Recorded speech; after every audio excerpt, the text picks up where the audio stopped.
నమస్తే, welcome to article 19. ప్రపంచంలోనే అత్యంత ఎత్తైన గాంధీ విగ్రహాన్ని రేవంత్ రెడ్డి మూసీ నదిలో పెట్టాలనుకుంటున్నాడు. మూసీ నది ప్రక్షాళన పేరుతో ఈ ప్రాజెక్టును ముందుకు తీసుకొచ్చే ప్రయత్నం ఆయన చేస్తున్నాడు. సో దీని వెనుక రేవంత్ రెడ్డి కలగబోయే ప్రయోజనాలను చూద్దాం.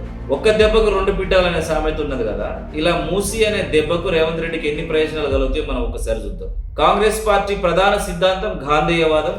అటువంటి గాంధీకి ప్రపంచంలో అత్యంత ఎత్తైన విగ్రహాన్ని పెట్టడం ద్వారా గాంధీ కుటుంబానికి అత్యంత సన్నిహితంగా ఉండే అవకాశం రేవంత్ రెడ్డికి దొరుకుతుంది. అది తన సుదీర్ఘ రాజకీయ ప్రయోజనాలను కాపాడుకోవడంలో ఉపయోగపడుతుంది. అలాగే ఈ విగ్రహం పెట్టడానికి ఎన్నుకున్న ప్రదేశం ధనవంతులు ఉండే ప్రదేశం, చాలా తక్కువ శాతం పేద ప్రజలు ఆ ఏరియాలో ఉంటారు. సో అక్కడ నుంచి ప్రజా వ్యతిరేకత తక్కువగా వస్తుంది. ఒకవేళ ప్రజా వ్యతిరేకత వచ్చినా తనకున్న పోలీసు బలంతోనే, తనకున్న అధికార బలంతోనే దాన్ని తొక్కి పెట్టొచ్చు, ఈ ప్రాజెక్టును ముందుకు తీసుకుపోవచ్చు.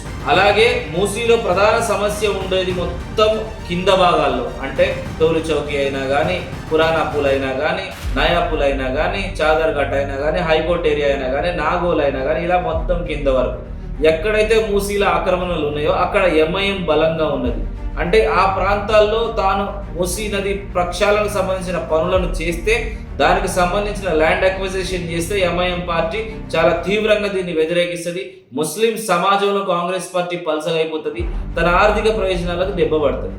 సో తన ఆర్థిక ప్రయోజనాలు దెబ్బపడకూడదు, ఈ ఎంఐఎం పార్టీ కూడా కాంగ్రెస్ పార్టీకి తెలంగాణ రాష్ట్రంలో దూరం కాకూడదు. కాబట్టి తల భాగంలో పనులు చేసి ఎంఐఎం బలంగా ఉండే తల తోక భాగాలు విడిచిపెడితే తన పని నెరవేరుతుంది. సో రాజకీయంగా కాంగ్రెస్ పార్టీకి, రేవంత్ రెడ్డికి తక్కువ నష్టం కలుగుతుంది. ఎక్కడైతే గాంధీ విగ్రహాన్ని నిర్మిస్తున్నారో అక్కడ పెద్ద ఎకనామిక్ జోన్ సృష్టించడము, అనేక భవనాలను నిర్మించడం అనేది ఆయన చెప్తున్న ఒక పద్ధతి. సో దీని నిర్మాణ కాంట్రాక్టుల ద్వారా అయినా కానీ, దాన్ని నిర్మించిన తర్వాత దాని హక్కుల బదలాయింపు ద్వారా అయినా కానీ, దాని మెయింటెనెన్స్ ద్వారా అయినా కానీ తరాలు తిన్నా తరగని సంపదను సృష్టించడమే ఈ ప్రాజెక్టు వెనుకలున్న మరొక ఉద్దేశం. అలాగే తెలంగాణ తెచ్చిన పేరు కేసీఆర్ గారికి ఉన్నది, రేవంత్ రెడ్డి గారికి ఏం పేరు ఉన్నది?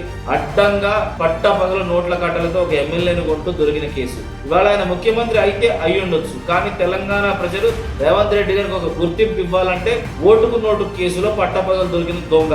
ఇటువంటి ఐడెంటిటీ తెలంగాణలో మెజారిటీ ప్రజలు ఇస్తున్నారు.